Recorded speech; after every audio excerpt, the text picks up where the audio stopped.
It's Friday night, not just any Friday night, Friday the 13th. In North London, people are gathering outside a cemetery like it's a cinema queue. Some are laughing, some are carrying beers. Some are doing that thing people do when they're scared but trying not to show it, joking too loudly.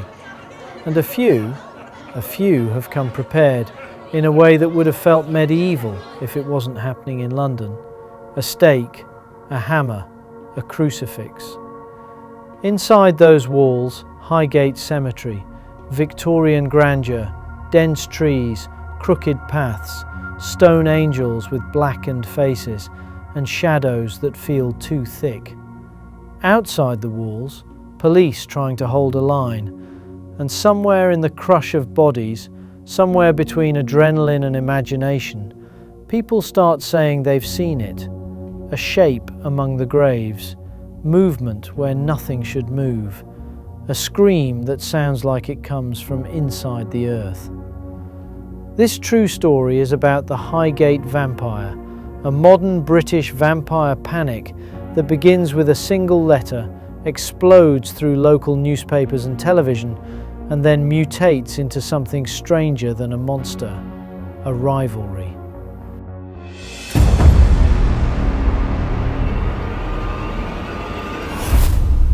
This episode is built like a documentary, dates and names where we have them, and clear labels where the story becomes folklore.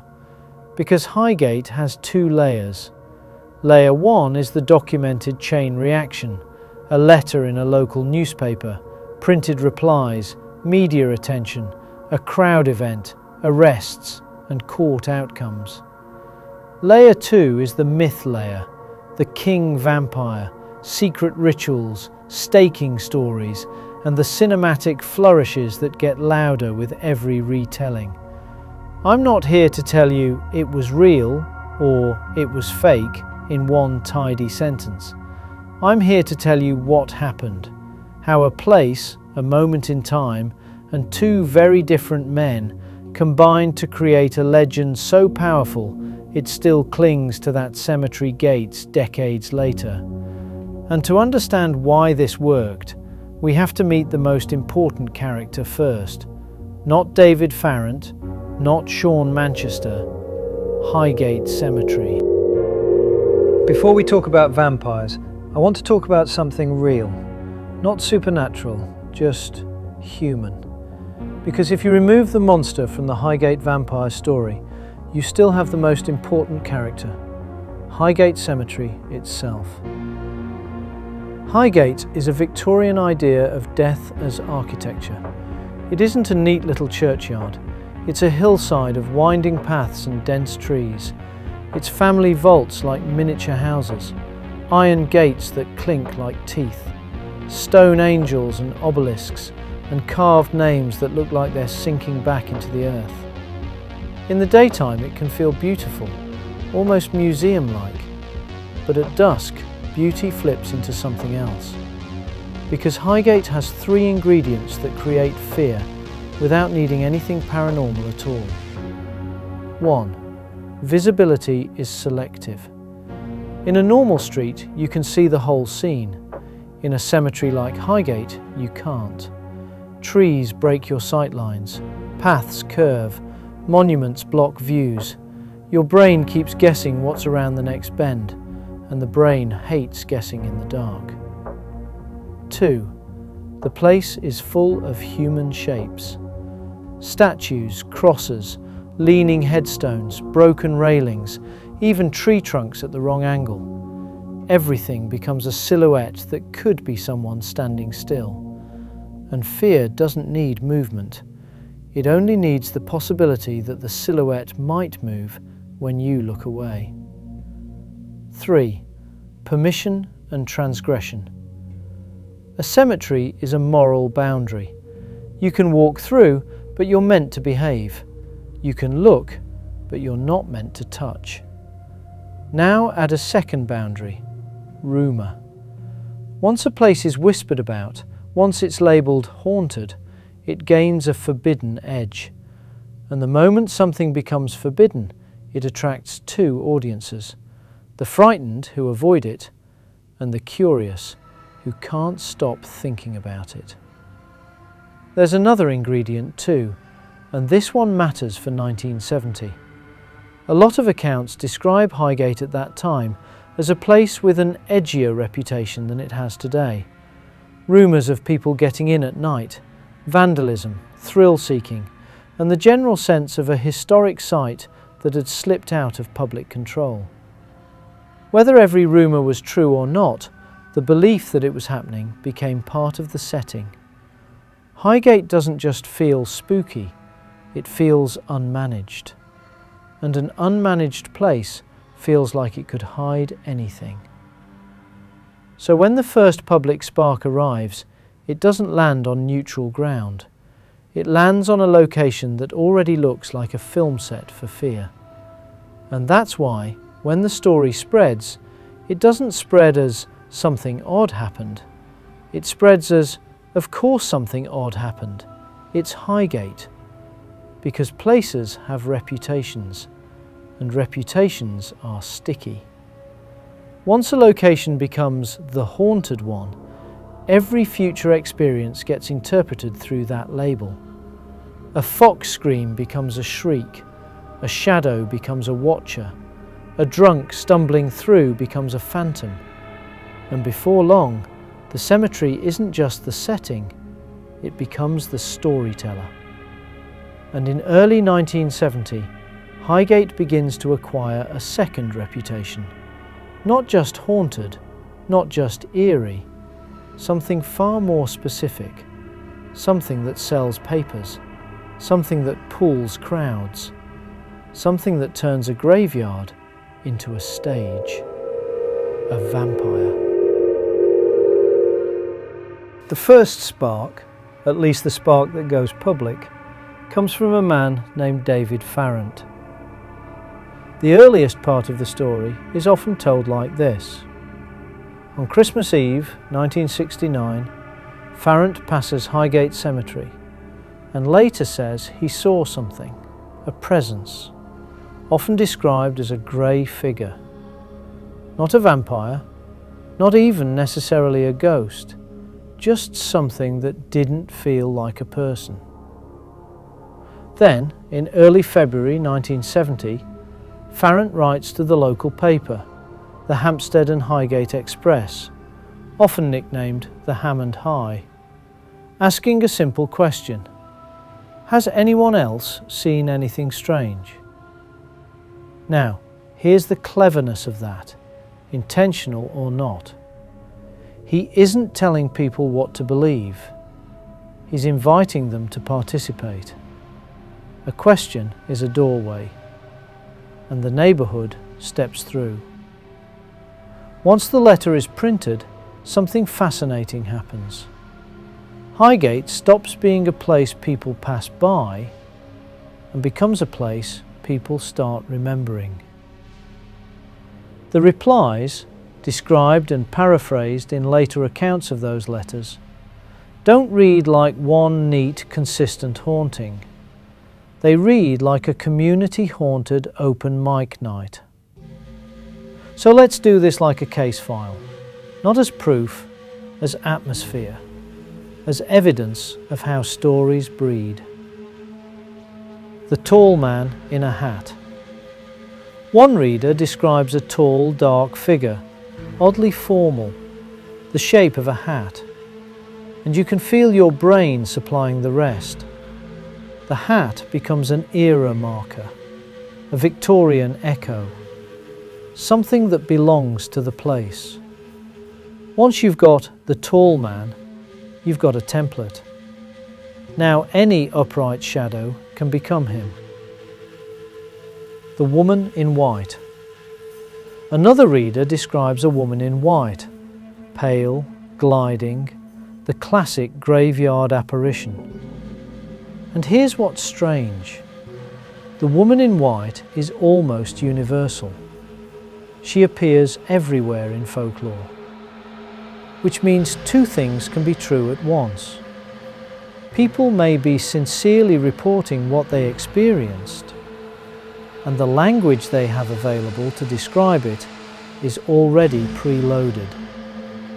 Fear reaches into the cultural wardrobe and picks the costume it recognizes. The face at the gate. Several retellings mention a face seen through bars or near the entrance. A presence watching from where nobody should be. A simple scare and one of the oldest. Because a gate is a boundary. Outside is the ordinary world. Inside is the world of the dead.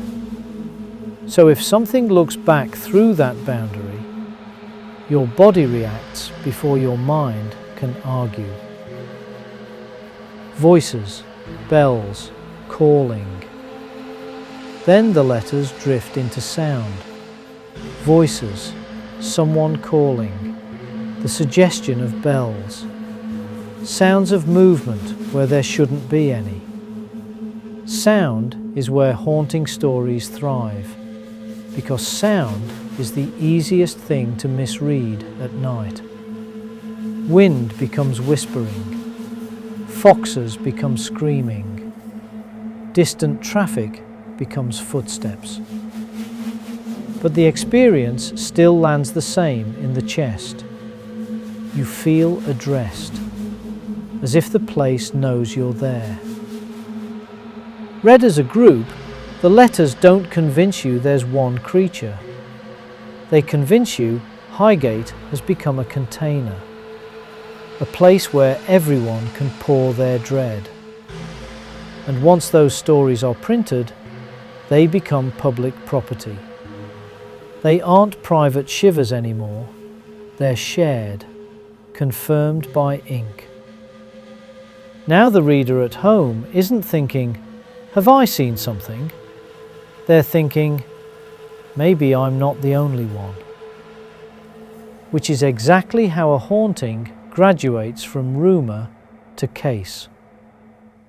But at this stage, it's still a ghost story. A messy one, a varied one, a community collage. It isn't a vampire story. Not yet. Because to become a vampire story, it needs someone willing to name the monster. The second main character enters the story, Seán Manchester.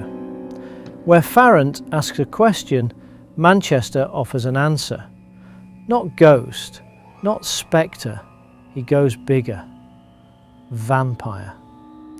Now, whatever you think of Manchester personally, what matters here is narrative.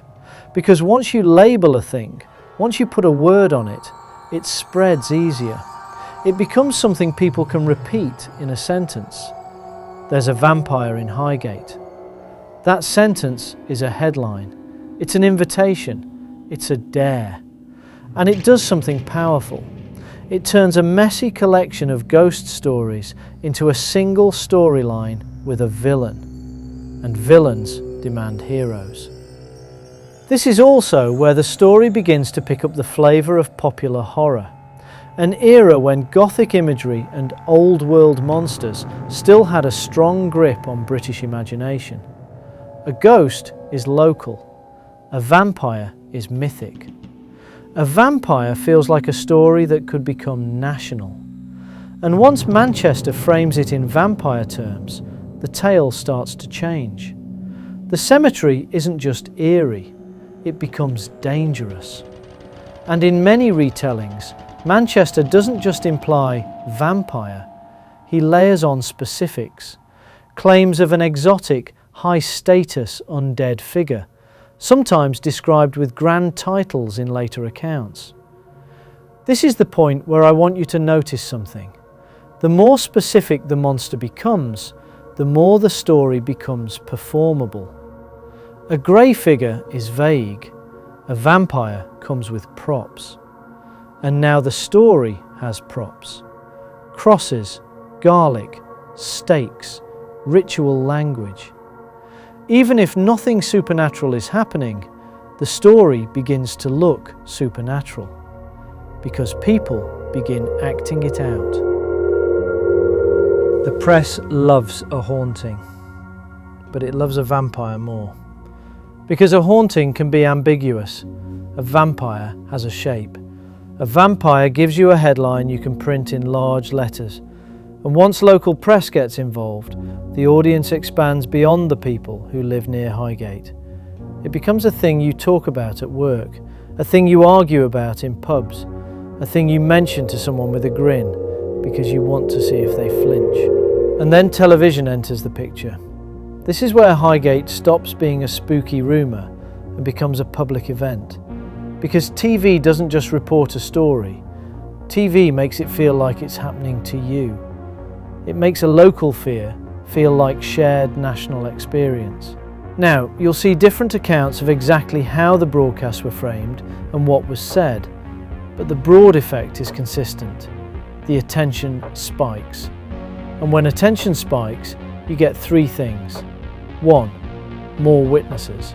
Not necessarily because more is happening, but because more people are looking and more people want to be part of the story. 2. More certainty. Not evidence, certainty. Because when you see something on telly, it gains a kind of reality sheen. 3. More escalation. Because once the story is hot, it has to stay hot. And the easiest way to keep it hot is to raise the stakes, literally. So we arrive back at the night we opened with, Friday the 13th, March 1970. The story has reached a boiling point. There are claims that something decisive is going to happen, an exorcism, a confrontation, a solution. And after TV attention that evening, people converge on the cemetery. This part is key, because this isn't a private séance in a living room. It's not a single household reporting disturbances. It's a crowd, dozens, in some accounts around 100, showing up at the gates of a cemetery at night. People climb, people force entry, police respond. And the most important thing about that night is not whether anyone truly saw a vampire. It's that a rumour became action. Highgate stops being a story people read. It becomes a story people participate in. And participation changes everything. Because once people have been there, once they've felt the cold and the dark and the adrenaline, those feelings become the memory, and the memory becomes proof. Now, retellings often include vivid anecdotes. Someone sees a shape among graves, someone hears an unearthly scream, panic ripples. Here's what matters for your episode. Even if every supernatural detail is unprovable, the social event is real. A vampire panic, right there in London, pressured into existence by a feedback loop of rumour and media. If you want the real documentary moment in this story, it's not the vampire, it's the crowd. Because crowds don't show up unless something has already won control of the imagination. Once a place becomes famous for the wrong reasons, it attracts a specific type of visitor. Not tourists, not mourners, thrill seekers. People who want to step into the legend just to see if they can feel something. And even if you've never heard the phrase, you know the behaviour. Teenagers daring each other to touch a gravestone. Adults who swear they don't believe any of it, but just fancy a look. People who want a story they can tell at work on Monday. This is where the Highgate Vampire becomes self-perpetuating. Because now you don't need a vampire to create vampire stories. You just need people going to a cemetery at night, looking for one. And those visits create real-world consequences. Trespass, damage, the kind of disturbance that forces caretakers and police to take the place more seriously. Not as haunted, as a public order issue. And meanwhile, the two main men in the story, Farrant and Manchester, continue circling the narrative. And once two people become attached to a legend, the legend gains a new engine. ownership. Who discovered it? Who understands it? Who can stop it? Who gets the credit? At some point after the initial outbreak, still within that early 1970 period of fever, David Farrant is reported as being found in the cemetery at night with a cross and a wooden stake.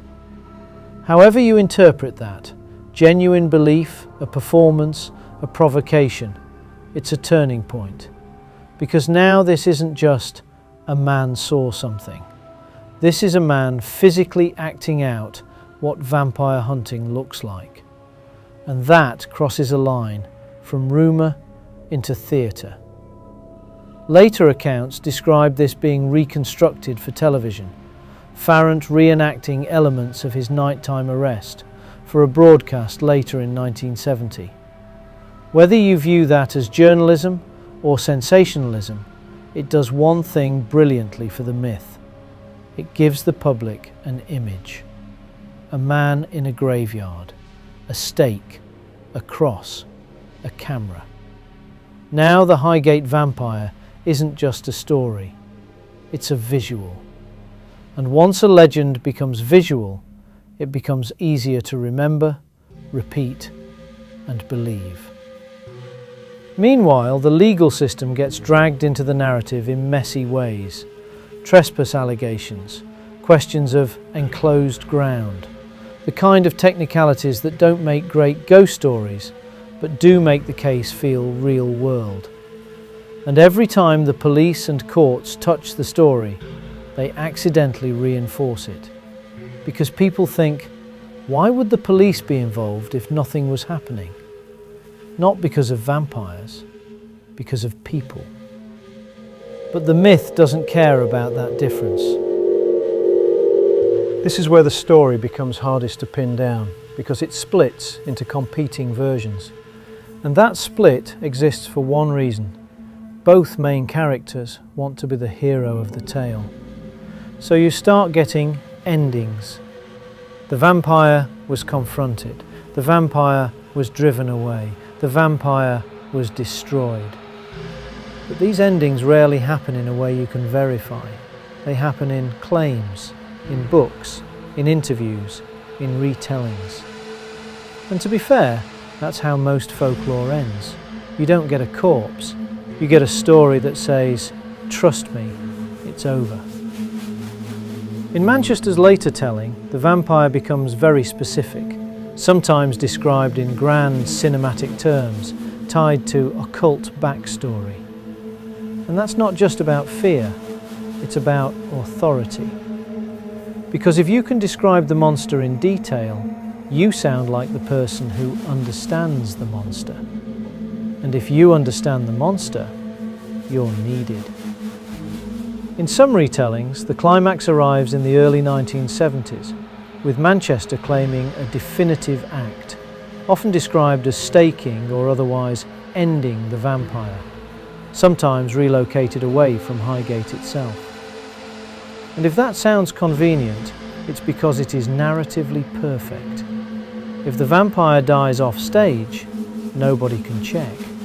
If there's no evidence, it's because the vampire disintegrated, or it had to be done in secret, or it was too dangerous to document.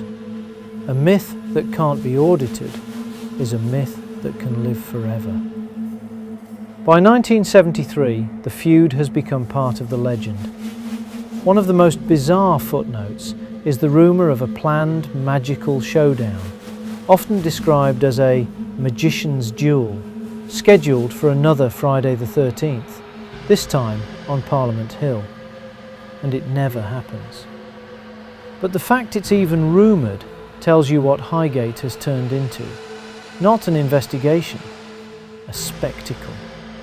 Two men competing for narrative ownership of a vampire that may never have existed, but absolutely existed as a headline. In 1974, the Highgate story collides with something far less theatrical and far more grim. Legal consequences connected to damage and interference in the cemetery. David Farrant is convicted, and receives a substantial prison sentence. This is where the vampire legend gains its darkest real-world shadow. Because now, the story isn't just spooky, it's tainted. Highgate becomes associated not only with ghost lore, but with vandalism, intrusion, and desecration allegations. And once that happens, the paranormal part of the tale becomes harder to separate from the very human reality. A famous cemetery, at night, becomes a stage for people to behave badly. If you're a skeptic, you might argue that this alone explains why caretakers and police would be on high alert. If you're a believer, you might argue that the cemetery drew dark attention. Either way, the result is the same. The legend does damage, and that damage becomes part of the legend. So why did Highgate catch fire the way it did? Because it had the perfect ingredients. 1. The place Highgate looks like Gothic fiction before you add anything supernatural. It's built to feel like a story. 2. The era Britain in the late 60s and early 70s had a strong appetite for occult talk, folk horror mood, and the sense that the past was pressing up through the cracks. 3. The media feedback loop. A local paper prints a question. Readers reply with stories. Stories get printed, which invites more stories. Then television makes it feel national. 4. The rivalry. This is the secret engine. Because when two men feud for years over a paranormal case, the story never settles. It never closes. It keeps generating angles, new claims, new accusations, new exclusive truths. And in folklore, that's immortality. If you want a monster to live, don't just tell a story about it. Create a fight over who owns the story. 5. The audience's role. And this is the part we don't like to admit. Highgate worked because people wanted it to work. They wanted the thrill of believing something impossible had slipped into their city. They wanted a story they could step into. They wanted to be there. And on Friday the 13th, they were. If you're listening for the moment I declare it was real or it was fake, you'll be disappointed. Because the most provable haunting in this story isn't a vampire. It's what happens when a place feels uncanny. A community starts sharing stories. The media gives it a headline. And two people decide they can become famous by owning the monster. Highgate teaches a brutal lesson. You don't need a vampire to create a vampire panic. You just need a shadow, a rumour, and a microphone.